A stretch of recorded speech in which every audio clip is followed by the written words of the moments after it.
The softness and entanglements behind a genius. Unveiling the emotional world of a genius. Albert Einstein, the greatest physicist of the 20th century, his name has become virtually synonymous with genius. The theory of relativity, the mass-energy equivalence, quantum theory. His scientific achievements revolutionized humanity's understanding of the universe. Yet behind this scientific titan lay a little-known web of emotional entanglements. His love story proves far more complex, poignant, and even controversial than we ever imagined. Today, let us step into Einstein's world of love, exploring this scientific colossus's struggle between reason and emotion, and the two most important women in his life, Mileva Marić and Elsa Einstein. Chapter 1. First Love. The meeting of Einstein and Mileva. In the autumn of 1896, the Swiss Federal Polytechnic ETH Zurich welcomed an extraordinary new student, 17-year-old Albert Einstein. Having just renounced his German citizenship, he arrived in Switzerland as a stateless student, his eyes gleaming with restless brilliance. While the institute was renowned for its rigorous academic environment, Einstein chafed against its rigid educational approach. Having left his Munich secondary school in rebellion against authority, he now sought a freer atmosphere to pursue his passion for physics. Little did he know that within these halls, he would encounter the woman who would shape his life, Mileva Marić, 4 years his senior. Mileva hailed from Serbia, then part of the Austro-Hungarian Empire, in an era when women rarely ventured into advanced scientific studies. Her presence was striking. Petite in stature with a slight limp from a childhood hip ailment, she nonetheless carried herself with quiet determination. Her gaze was calm yet profound, as if holding the mysteries of the universe itself. Mileva's talent in mathematics and physics surpassed that of most male classmates, even earning the respect of professors. When Einstein first noticed her in class, he was astonished to find this introverted young woman effortlessly solving complex mathematical problems that had stumped him for hours. Initially, their relationship was purely academic. Einstein, exuberant and quick-minded, often sparked with brilliant insights during their discussions, while Mileva, methodical and precise, excelled at translating his abstract ideas into rigorous mathematical formulations. Together, they pored over the latest physics papers, debating Maxwell's electromagnetic theory, Boltzmann's thermodynamics, and other cutting-edge scientific questions of their time. In library corners and on benches by Lake Zurich, their intellectual exchanges gradually transcended scholarly boundaries. Einstein came to realize that Mileva was not just a companion in study, but the only person who truly understood his thinking. Their bond deepened through letters. In 1899, when Einstein visited family in Milan, he wrote to Mileva with aching longing, "My dear Mileva, without you, even my research feels devoid of flavor. You alone resonate with my soul." Her reply was equally tender.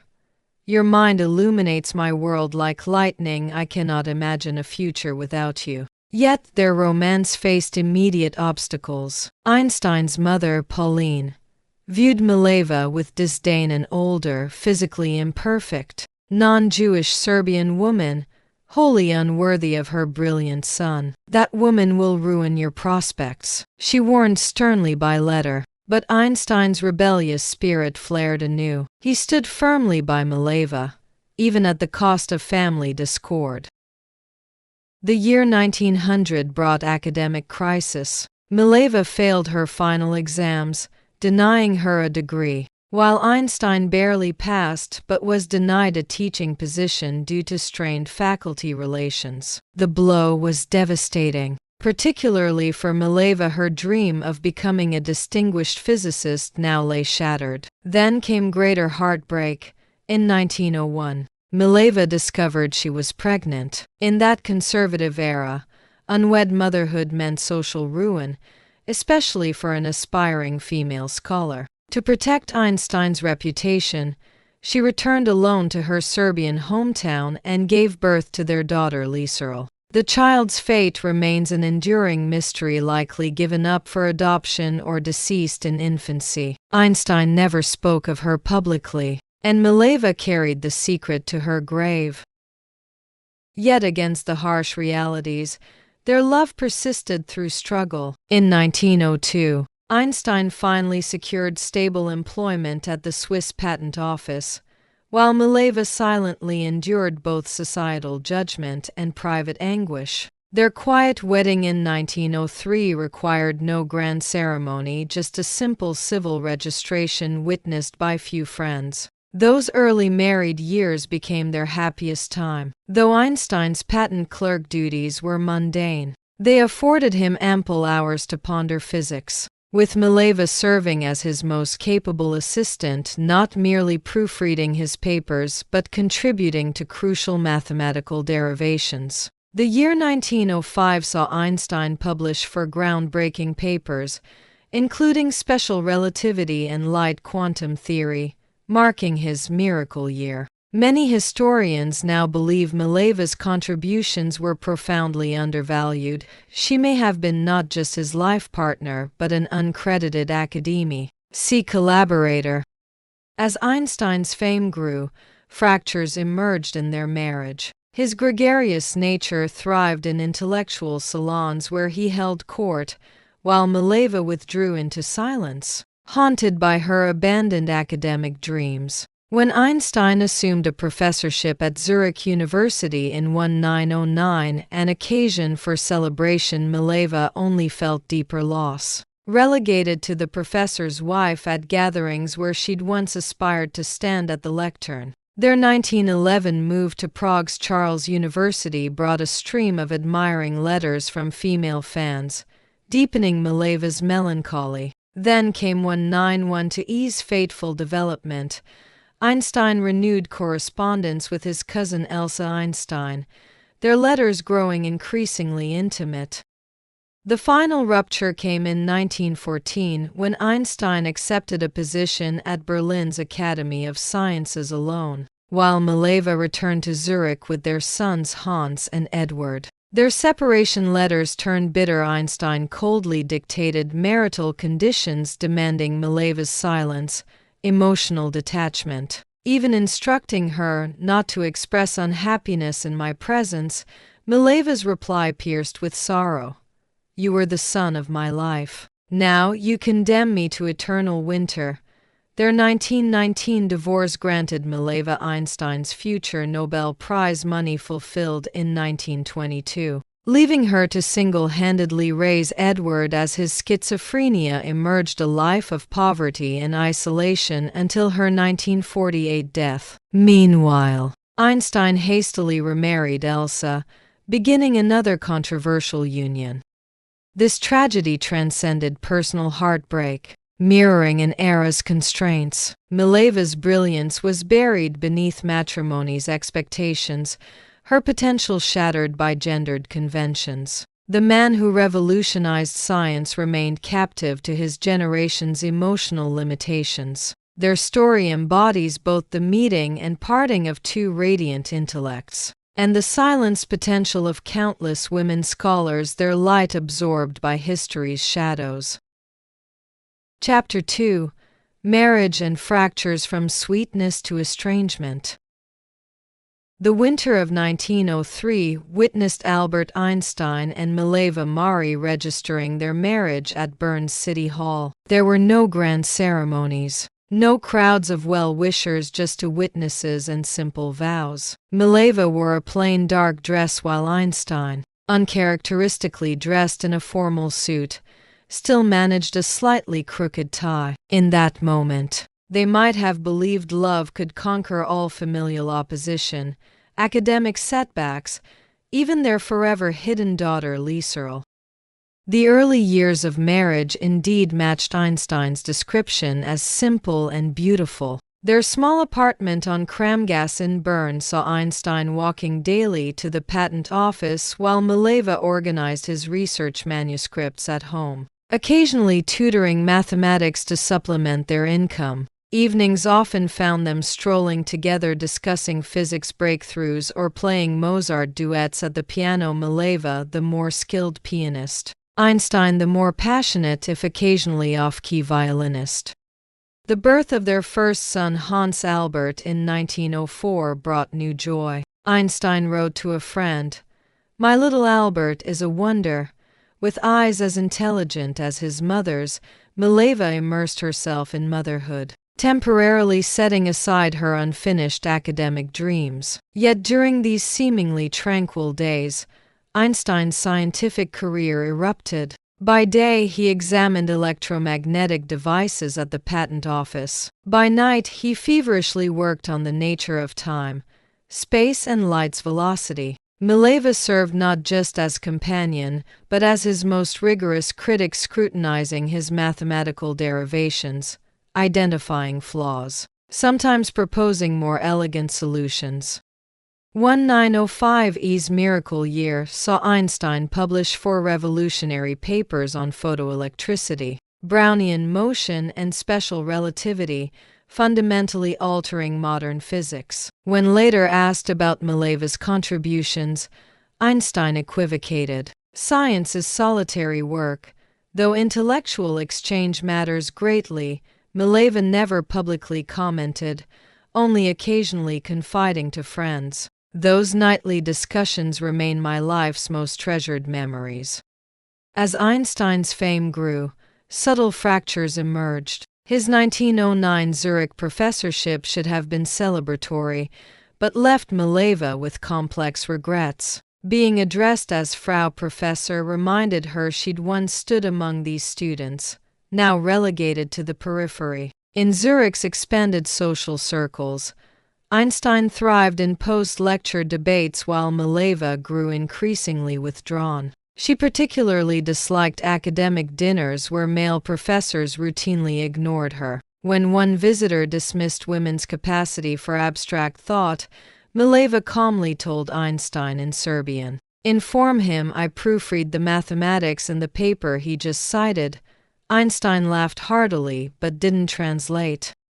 Their 1911 move to Prague's Charles University brought romantic surroundings but deepening loneliness for Mileva. Her rheumatism worsened, accentuating her limp, while Einstein reveled in new admirers, particularly female. "Albert attracts women like a magnet draws iron filings," Mileva wrote bitterly. The crucial rupture came in spring 1912 when Einstein, attending a Berlin conference, reconnected with his cousin Elsa Einstein, his mother's relative, 3 years his senior, recently divorced. Outgoing and socially adept, Elsa contrasted starkly with melancholy Mileva. Their secret correspondence began immediately, with Einstein writing, "With you I feel light-hearted as a child. You needn't understand my work, you understand my heart." Mileva noticed disturbing changes. Einstein suddenly cared about appearance, abandoning wrinkled suits for hair pomade. When Berlin's Academy offered a prestigious position in 1913, Mileva objected vehemently. "Berlin means your family, and others." Yet by April 1914 they relocated. 2 months later, World War I erupted. As a pacifist, Einstein felt suffocated by Germany's nationalism. As a foreign woman from enemy Serbia, Mileva faced open hostility. That summer, Einstein delivered crushing marital conditions, demanding silence, emotional detachment, even ordering her not to display unhappiness. Mileva returned to Zurich with their sons, beginning their separation.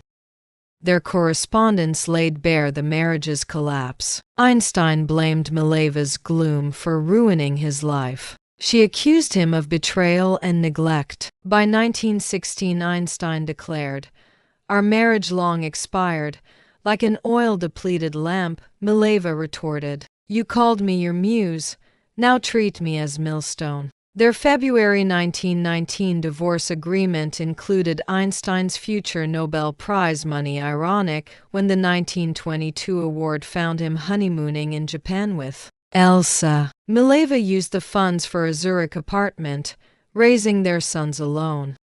Post-divorce, Mileva vanished from public view, never discussing the marriage while devoted to parenting. Younger son Edward displayed extraordinary musical and linguistic gifts before succumbing to severe schizophrenia requiring repeated hospitalization. Mileva sold possessions to fund treatments, steadfastly refusing Einstein's help. She died alone in a Zurich hospital in 1948, attended only by mentally unstable Edward. Informed of her death, Einstein merely told his secretary, "She was a strong woman," no eulogy, no remembrance, as if their shared struggles never existed. This marital tragedy's significance extends beyond its dissolution, revealing shadows beneath genius's glow. The man who shattered Newtonian absolutes remained imprisoned by traditional gender roles regarding his wife. Mileva, whose possible contributions to relativity were substantive, became historically reduced to Einstein's first wife. Their story, like his iconic E=mc equation, contains both tremendous energy and eternal regret, a cosmic balance of brilliance and human frailty. Chapter 3: The Second Marriage, a Complicated Bond with Cousin Elsa. Berlin in 1917 was shrouded in war clouds, with scarce supplies and anxious citizens. Albert Einstein, suffering from a gastric ulcer due to overwork, was confined to bed rest. It was during this vulnerable period that his cousin Elsa Einstein entered his life. 3 years his senior and recently divorced, Elsa lived in Berlin with her 2 daughters Margot and Ilse. Unlike the introspective Mileva, Elsa was warm and outgoing, exceptionally skilled at homemaking and understanding how to care for a genius oblivious to domestic matters. Daily, she brought Einstein hot soup and fresh shirts, organized his chaotic desk, and wrapped blankets around his thin shoulders. In these small gestures, Einstein found a comfort he'd long missed, not intellectual companionship, but domestic harmony. "Elsa is like winter sunshine," he wrote to a friend, "not dazzling, but warming to the bone." Their relationship soon transcended familial boundaries. In spring 1918, Einstein wrote bluntly to Elsa, "I crave your presence not just as caretaker, but as the woman in my life." The letter's tone differed starkly from his youthful, passionate declarations to Mileva. No discussions of cosmic mysteries, just longing for stability. Elsa responded equally pragmatically, "We could build a warm home where you'd have no worries." This exchange resembled a contract between adults rather than youthful ardor. In June 1919, merely 4 months after divorcing Mileva, Einstein married Elsa in a simple ceremony where he wore his slightly wrinkled suit, while Elsa deliberately donned pearl necklaces Mileva had never possessed. Their married life appeared harmonious on the surface. Elsa mastered the role of wife of a famous scientist, managing household affairs flawlessly, entertaining guests gracefully, even learning to handle persistent reporters. When Einstein immersed in thought, she quietly hung a "do not disturb" sign. When he needed relaxation, she arranged violinists for duets. During their 1921 U.S. tour, Elsa's social talents shone conversing with dignitaries in broken but enthusiastic English, deftly handling journalists' tricky questions, even remembering to offer tea before Einstein's temper flared. American media adored this science power couple, with the New York Times describing, "Professor Einstein is like a lone star, while Mrs. Einstein is the moonlight making that star's warmth reach Earth." Yet fractures existed from the beginning. Einstein detested social formalities that Elsa relished. He preferred spontaneity while she maintained strict schedules. Crucially, Einstein never ceased flirtations with other women. During his 1923 Japan visit, he spent days attached to a young interpreter, sparking local gossip. In 1927 Belgium, he corresponded intimately with a noble woman, most notably in the 1930s. His relationship with Secretary Betty Newman, the blonde young woman who not only handled his correspondence but often accompanied him on walks through Princeton's woods. When rumors reached Elsa, she merely smiled wryly. Albert is like an eternal boy needing different toys to stay happy. This tolerance perhaps stemmed from Elsa's profound pragmatism. She understood she'd married not an ordinary husband but a genius belonging to the world. After Nazis rose to power in 1933, they permanently left Germany for Princeton, America. In this foreign land, Elsa's adaptability proved vital again, quickly mastering American housekeeping, immigration paperwork, even tax matters. But her health began deteriorating. In 1935, she was diagnosed with severe heart and kidney disease. On her sickbed, she maintained elegant poise, always well dressed for visitors, never mentioning pain. Only once, after painkiller injections, did she confess to daughter Margot, "My life's proudest achievement is enabling Albert's research, though sometimes I wish he'd look at me more, rather than forever gazing at stars." On December 20, 1936, Elsa died at Princeton Hospital. Einstein held her hand till the end, but surprisingly shed no tears. "Elsa's passing brings me strange calm," he wrote to a friend, like a long performance finally concluding. This near-cold reaction perhaps revealed the marriage's essence to Einstein. Elsa was more capable manager than soulmate. Post-funeral, he sat alone in his study with unfinished manuscripts, telling assistants, "Work is the best mourning." Yet subsequent days showed more complex emotions. He preserved Elsa's home arrangements, even keeping her favorite tulips fresh weekly. When asked about remarriage, he unusually emoted, "Never again. Marriage is an insurance contract turning geniuses mediocre." This seemingly harsh remark hinted at unspoken guilt, perhaps realizing both Mileva and Elsa had sacrificed personal happiness for his greatness. Later, he reflected to son Hans, "In science I seek unified field theory, in life I've created too many divisions. This no theory of relativity can explain."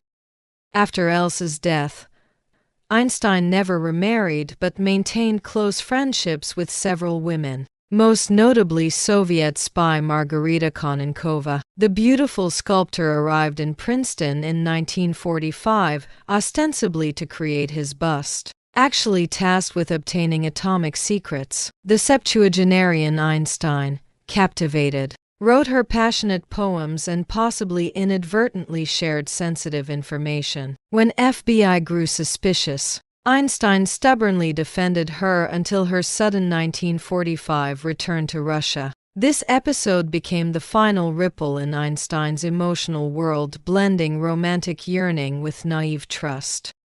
Einstein and Elsa's marriage resembled a carefully maintained ecosystem, superficially stable yet internally full of compromise. Elsa's wisdom and tolerance built the nest where genius could perch. What Einstein gave her, beyond an illustrious name, was perhaps only companionship she could never wholly possess. At 112 Mercer Street today, Einstein's study remains as Elsa last arranged it. Their wedding photo on the wall shows him uncharacteristically smiling, while Elsa's gaze holds that complex mix of fulfillment and regret shared by so many wives of great scientific minds.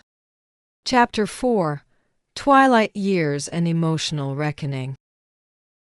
Elsa's death in 1936 marked a profound division in Einstein's life. That winter, Princeton lay buried under exceptional snowfall. The windows of 112 Mercer Street frosted with intricate ice patterns. Without Elsa's care, the home quickly assumed the characteristic disarray of a scholar's dwelling: books piled on the dining table, coffee cups bearing yesterday's stains, a thin layer of dust accumulating on the piano. Einstein maintained his rigorous work routine. walking daily to the Institute for Advanced Study in the mornings and calculating at his desk until dusk. Yet the rhythm of his life perceptibly slowed. He developed a habit of feeding squirrels during evening walks, the creatures soon recognizing the white-maned professor and boldly taking nuts from his palm. Neighbors often saw him standing alone in the backyard, gazing skyward,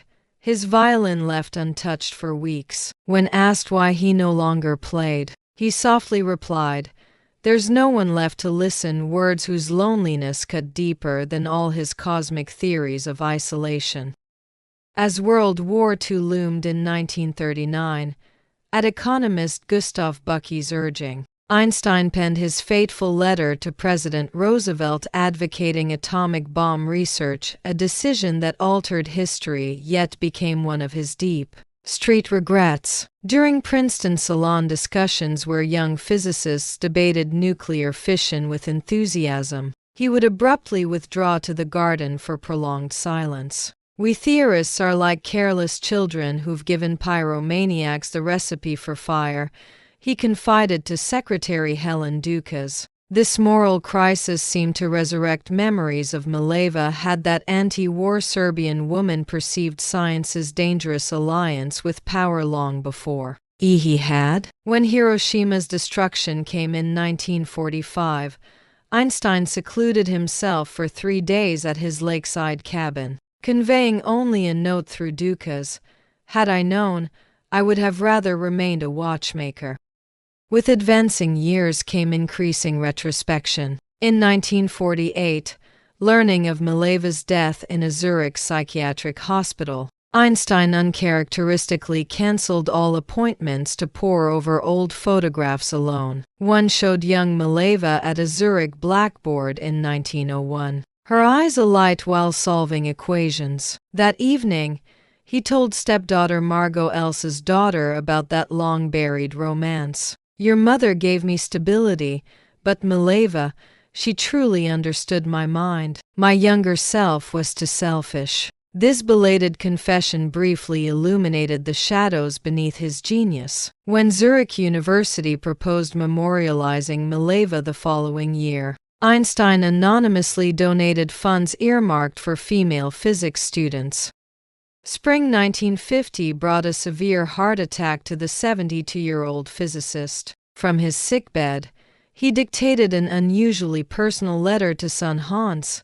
Among life's many mistakes, my greatest regret is failing as husband and father. Scientific pursuit demands absolute focus, but such focus often becomes cruelty to those nearby. Yet typical of his emotional paradox, moments of raw introspection retreating behind rationality's shield, he recalled and censored the letter, sending only mundane greetings to his grandchildren. During recovery, he organized personal papers, segregating early correspondence with Mileva in a folder marked D, instructing its contents remain sealed for 20 years after his death.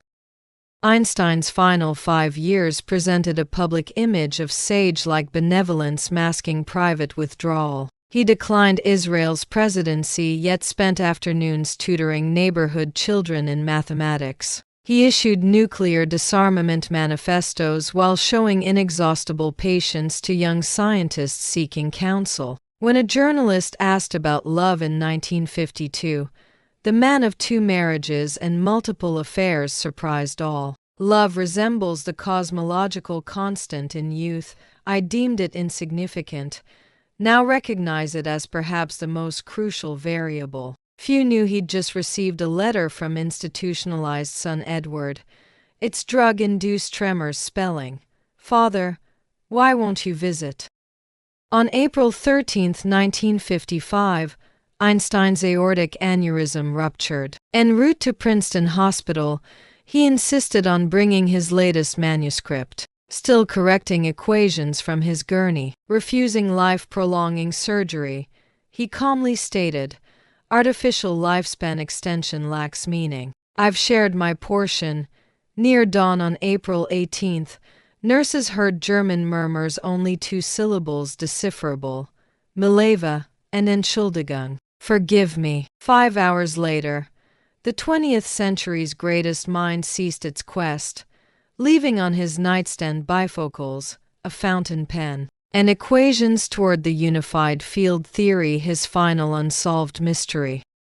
Among his effects, assistants discovered a sealed envelope in his desk's hidden compartment, the original 1901 love letter to Mileva, its paper yellowed and fragile. One off-touched passage remained legible. When we solved those equations together, I felt not just intellectual joy, but soul-deep resonance, like two tuning forks vibrating as one. Unlike the de-archived documents, this letter had stayed within reach. Perhaps some mistakes proved too heavy for filing, some longings too intimate for exposure. In life's final reckoning, the man who deciphered spacetime's secrets never fully decoded his heart's enigmas. His love story, like his unfinished grand unification theory, endures as both eternal regret and possibility. Epilogue: The eternal paradox of genius and love. Einstein's romantic journey proved as complex as his relativity theories. While transforming humanity's understanding of the universe, he left emotional wreckage in his wake: Mileva's sacrifices, Elsa's endurance, and unacknowledged affairs revealing the flawed man behind the legendary scientist. Perhaps these very contradictions made his genius more human, his humanity more profound. In the tension between cosmic equations and whispered apologies, we find not just the physicist who redefined reality, but the man who, like all of us, struggled to balance passion and principle, intellect and heart. The same mind that conceived E=mc ultimately recognized love as the universe's most powerful, least understood force, a final insight as poignant as it was unfulfilled.